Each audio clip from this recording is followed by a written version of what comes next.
Graça e paz, irmãos. Em continuação do nosso estudo de terça-feira, iremos abordar sobre o arrebatamento agora, de maneira bem sucinta e breve. Não quero encher muito, quero ser bem raso, a gente aprender um pouquinho mais sobre o arrebatamento. Eu não tenho dúvida nenhuma de que o arrebatamento vai acontecer, mas eu não penso hoje que é do jeito que eu pensava antes. Eu creio que o apóstolo Paulo, quando ele escreve a carta aos Tessalonicenses, falando sobre o príncipe da iniquidade e a chegada desse iníquo, ele está nos alertando para que a gente tenha cuidado a respeito dessa chegada desse homem, desse falso Cristo que estaria chegando aí. Tá, ele escreve isso e deixa bem claro que o arrebatamento só aconteceria depois da grande apostasia. Tanto é que quando Paulo está em Tessalônica, já houve uma grande repreensão contra os cristãos lá e ele foi obrigado a fugir junto com Silas para Bereia. E quando ele fugiu para lá, ele sentiu necessidade de querer saber da igreja lá em Tessalônica, porque ele estava preocupado com a situação de lá. E Timóteo vai até ele e dá algumas explicações sobre a igreja, de como estaria lá. E Paulo escreve aí a primeira epístola advertindo e chamando a atenção dos cristãos, né? O que ele descreve no capítulo 4, ele está descrevendo como vai ser o dia do arrebatamento, como vai ser esse dia, quão glorioso será esse dia, o dia que a gente se encontrar de novo com Jesus Cristo. Só que as pessoas lá não tinham entendido como seria essa maneira. Então o que ele fez? Ele escreveu uma segunda epístola chamando a atenção deles, não entre em falsos ensinamentos, não deixe que falsos ensinamentos venham dominar seus corações, porque antes do arrebatamento, o anticristo, a apostasia, o pecado, ele vai ser de tão grande tamanho que vai haver uma grande tribulação, vai haver uma grande perseguição para aqueles que são servos e filhos de Deus, né? E está escrito aí em 2 Tessalonicenses capítulo 2, onde nós iremos fazer a leitura agora. Capítulo 2. Irmãos, no que diz respeito à vinda de nosso Senhor Jesus Cristo e à nossa reunião com Ele, nós vos exortamos a que não vos demovais da vossa mente com facilidade, nem vos perturbeis, quer por espírito, quer por palavra, quer por epístola, como se procedesse de nós, supondo tenha chegado o dia do Senhor. Ninguém de nenhum modo vos engane, porque isso não acontecerá sem que primeiro venha a apostasia e seja revelado o homem da iniquidade, o filho da perdição, o qual se opõe e se levanta contra tudo que se chama Deus ou é objeto de culto, a ponto de assentar-se no santuário de Deus, ostentando-se como se fosse o próprio Deus. Não vos recordais de que ainda convosco eu costumava dizer-vos essas coisas? E agora sabeis o que o detém, para que ele seja revelado somente em ocasião própria. Com efeito, o mistério da iniquidade já opera e aguarda somente que seja afastado aquele que agora o detém. Então será de fato revelado o iníquo, a quem o Senhor Jesus matará com o sopro de sua boca e o destruirá pela manifestação de sua vinda.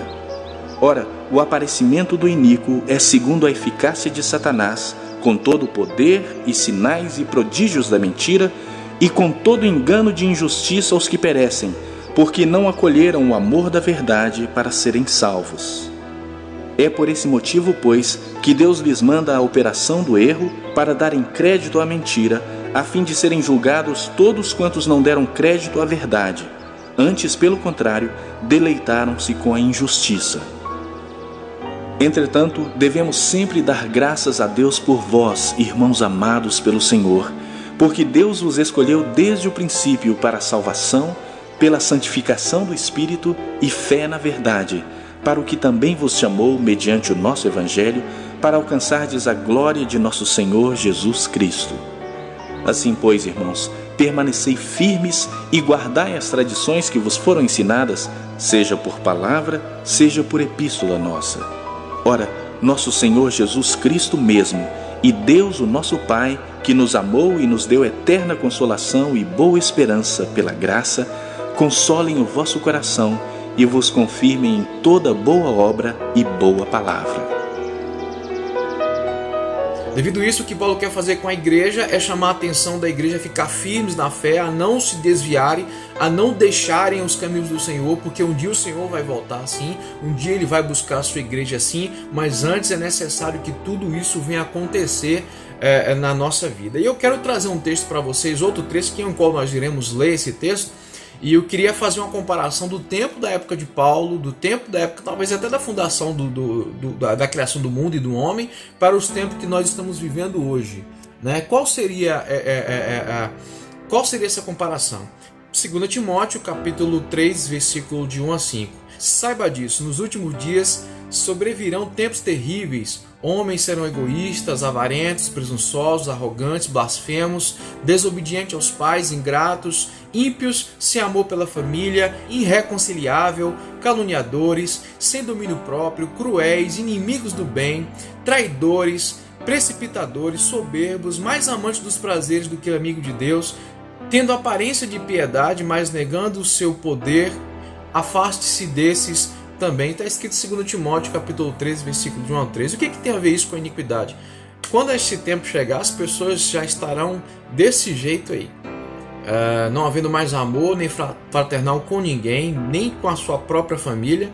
E na chegada do anticristo vai ser muito fácil você ver um filho te entregando, vai ser muito fácil ver um pai te entregando um filho, vai ser muito fácil um amigo, um primo, um irmão entregando o seu ente querido, o seu amigo querido nas mãos do anticristo. Porque nós seremos caçados. A tribulação é essa, é a perseguição que vai haver sobre a igreja, porque a perseguição é para a igreja, a tribulação é para a igreja. Não fique pensando que a tribulação vão ser para aquelas pessoas que vão ficar, porque se eu pensar em um arrebatamento antes da grande tribulação, então eu tenho que pensar em 3 vindas de Cristo, porque ele teria uma responsabilidade de vir buscar aqueles que ficariam após a grande tribulação, né? Ficariam no tempo da grande tribulação. E a Bíblia só descreve 2 vindas de Cristo. A primeira foi no nascimento e a segunda agora no arrebatamento, né?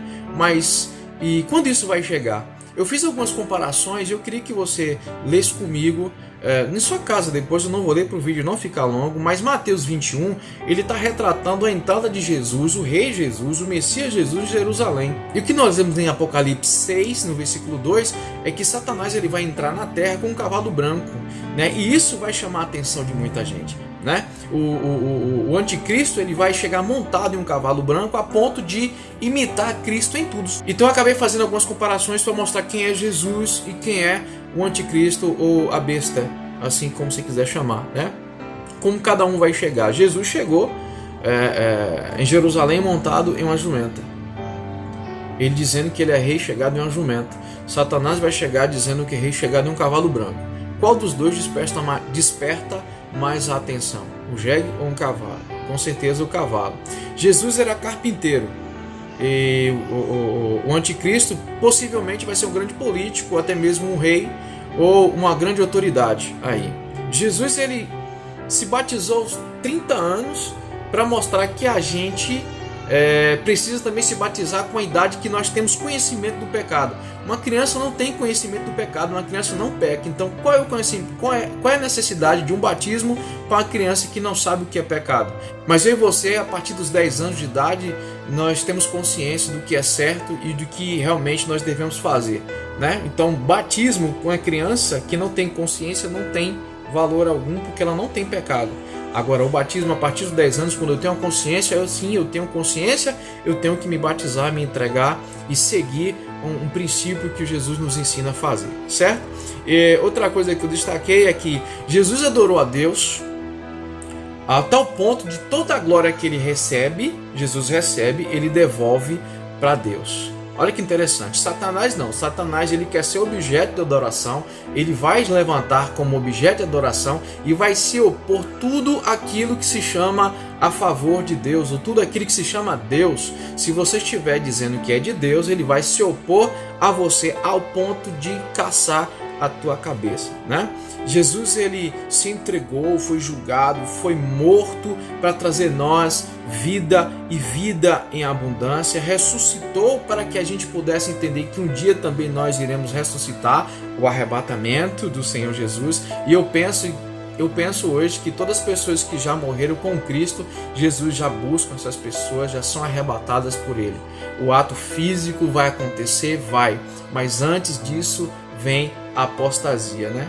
A besta, que é o anticristo, nada mais é aquele que vai tentar imitar Jesus em tudo, e vai despertar o olhar da humanidade, porque ele vai fazer coisas como Jesus fez, ou até mais sinais do que Jesus fez. Sabe por quê? E as pessoas vão ceder a essas paixões porque o coração está preso em coisas terrenas. Sabe o que Jesus vai fazer com isso? Vai deixar acontecer. Sabe o que ele vai fazer? Nada, ele vai deixar acontecer, porque a escolha é tua. A escolha é tua. Jesus, ele já fez tudo o que tinha que fazer por nós, e agora o diabo ele vai fazer coisa, até muito mais coisas do que Jesus fez. Tipo, ele vai dar aquilo que você quer, aquilo que você acha que você precisa, ele vai te dar.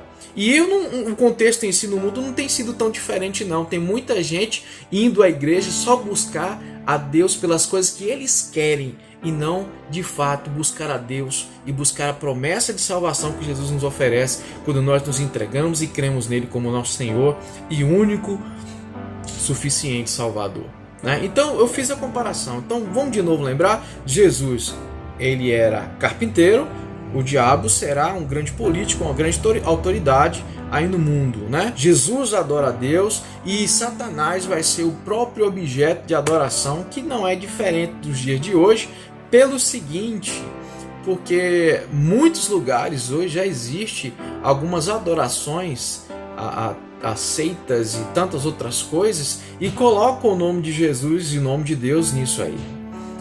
Aí eu pergunto para você, Satanás vai impedir de isso acontecer? Não, porque se Deus não for o centro, Jesus não for o centro da sua vida, se o centro for o que você quer, então automaticamente ele já está sendo adorado, mesmo que você esteja reclamando o nome de Jesus.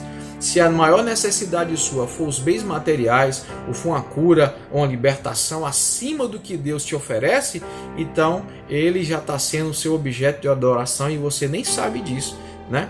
Mas vamos lá. Então eu quero deixar claro que o arrebatamento vai acontecer, é de verdade, é real, mas tudo que vai acontecer é por permissão de Deus. Tudo que vai acontecer será por permissão de Deus. Inclusive, o que nós estamos vivendo hoje sobre essa pandemia da Covid-19 aí, é permissão de Deus. A gente muitas vezes é indagado, mas Deus ia castigar o seu povo? Irmãos, não entenda isso como um castigo, pelo amor de Deus, não é um castigo, mas é algo que Deus quer fazer para que possa chamar a atenção do seu povo a buscar a face de Deus de novo, porque nós já vivemos em um mundo cheio de apostasia, onde a igreja não busca mais a Deus pelo seu amor, por sua glória, pela manifestação da sua misericórdia, mas busca a Deus pelas coisas que tem dominado e tem dado espaço a Satanás entrar em nós, porque quando nós ansiamos coisas muito mais do que o Senhor nos oferece, eu já estou meio que entregue nas mãos deste inimigo quando ele aparecer. Porque pense em você preso em alguma coisa que você quer agora e Jesus não te dá. E chega esse rapazinho aí e oferece o que Jesus não te deu. O que você vai dizer? Que este que está chegando, que está dando o que você quer, se você não for sábio na palavra, você vai ceder a ele e você vai se dobrar a ele. Então tudo que está acontecendo hoje no mundo é porque Deus não está vendo mais amor a ele. Deus não está vendo mais um cuidado do povo para com ele, uma adoração perfeita a ele. O mundo está todo de cabeça para baixo, aceitando o pecado de maneira bem clara, e a igreja está aceitando o pecado, a igreja de Deus está aceitando o pecado bem claro. É pessoas misturando vida espiritual com vida secular, assim, a torta e a direita, entendeu? Saindo dos seus princípios para buscarem princípios de homem. Isso não tem problema, isso não é aquele. Irmão, mas vigia e vai na palavra, vê o que Deus tem falado para você, controle-se, cuide disso, para que você não venha perder a sua vida. Porque não adianta você querer ganhar o mundo inteiro, meu irmão. O Senhor fala que quando você está em busca do mundo inteiro, você está perdendo a sua vida. Então não adianta, meu querido irmão, não adianta você querer ganhar o mundo e perder a sua vida. O que Deus está fazendo no mundo todo hoje é permissão dele para que o povo possa se voltar para ele de novo, porque o mundo está todo ele de cabeça para baixo. E eu quero dizer bem claro para você que isso não é a primeira vez que acontece, já aconteceu no passado, os profetas já falaram isso lá no passado, que o povo tinha desviado de Deus e buscando a atenção de coisas, de deuses, para que esses deuses pudessem abençoá-los, e Deus fez com muitas coisas chegassem lá, fome, pestes, tudo isso foi Deus que permitiu para que o povo pudesse voltar-se de novo para Ele. A pandemia nada mais é do que um tratamento de Deus para toda a humanidade. Pensa no seguinte, se Jesus estivesse com você agora e chamasse você para sair, o que ele faria com você? Ele chamava você o seguinte, vamos sair? Eu escolho o lugar que você quer ir. E você vai ter a escolha. Você tem a escolha de querer ir numa pizzaria, num restaurante. Faz de conta que você foi para a pizzaria. E você vai para a pizzaria com Cristo. O que ele faz na pizzaria com você? Pensa aí. O que ele faz? Sabe o que ele faz? Ele deixa você escolher a pizza. Ele também sabe o que ele faz? Ele não deixa você pagar a conta. Ele vai pagar a conta. E Jesus já pagou a conta. Um problema é que as nossas escolhas muitas vezes nos fazem entrar em pecados que a gente pensa que não é pecado, mas é pecado. A diferença que você tem na sua casa, o egoísmo que você tem com as pessoas, a falta de amor que você tem com a humanidade, tudo isso é pecado. Não adianta sua boca estar cheia de Deus, não adianta sua boca estar cheia de Deus e o seu coração estar longe dele. Não adianta, meu querido, não adianta. Não adianta, não é isso que Jesus está nos ensinando, não. Se você quer sim um dia ser arrebatado, a prova vai chegar na tua vida. Porque seria muito simples para mim ser arrebatado agora com tão pouco que eu tenho feito no reino de Deus hoje. Seria muito simples. E olha que os nossos irmãos no passado, na época de Paulo, já estava tendo represálias a respeito do cristianismo lá, e Paulo foi obrigado a fugir da cidade. E as pessoas que ficaram lá, você pensa que eles também não passaram por represálias? Passaram por represálias, sim, sim. E muitas daquelas pessoas foram martirizadas porque decidiram seguir o que é certo. A morte para nós parece ser um problema, mas na verdade a morte é a solução, no tempo certo, na hora certa. E se algum dia nós passarmos por esse fogo que Satanás vai estar trazendo para nós, se formos martirizados, contente-se, porque Satanás, ele pensa que irá nos vencer com a nossa morte, mas na verdade ele vai ser derrotado com a nossa morte, porque nós iremos entrar nos braços do Senhor. Assim como Cristo venceu Satanás na cruz, nós um dia iremos vencer Satanás quando nós passarmos pela grande tribulação e morrermos pelo nome de Cristo, defendendo o nome de Cristo. Assim nós seremos grandes e vitoriosos para a honra e glória do nosso Senhor Jesus Cristo. Que Deus, pois, nos abençoe e que continue falando aos nossos corações a ponto de acreditar no arrebatamento, mas que antes disso venha a apostasia. Seja firme, Jesus está falando para você ser firme. Paulo está ensinando a você ser firme. Acredite no que ele tem falado para você. Acredite no que ele tem te ensinado. Seja fiel até o fim. Persevera até o fim e você será salvo. Não seja como aqueles que irão se iludir com as coisas que Satanás estará trazendo, porque a própria Bíblia fala que muitos serão enganados por falsos cristos. E falsos cristos tem até hoje, nunca deixou de existir e vai existir até o dia que Cristo voltar. E o pior será a besta que vai chegar. Persevere, lute, conquiste cada vez mais o amor do Senhor e que Ele possa assim cada vez mais morar em seu coração. Seja assim uma pessoa abençoada no meio de tanta tribulação que nós já estamos começando a viver por meio dessa pandemia. Não é o fim, é o princípio, e Deus está nos mostrando como devemos chegar até Ele. Sabe como? Nos recolhendo, orando, buscando a sua face cada vez mais e não entrando muitas vezes em heresias de falsos profetas, mas buscando a sua majestade e a sua glória que Ele tem nos dado hoje. Olhe ao redor e todas as coisas que têm acontecido em sua vida, junte isso e veja se Deus não está com você. Claro que Ele está com você e vai estar com você até a consumação dos séculos. Que Deus, pois, assim nos abençoe. Em nome de Jesus.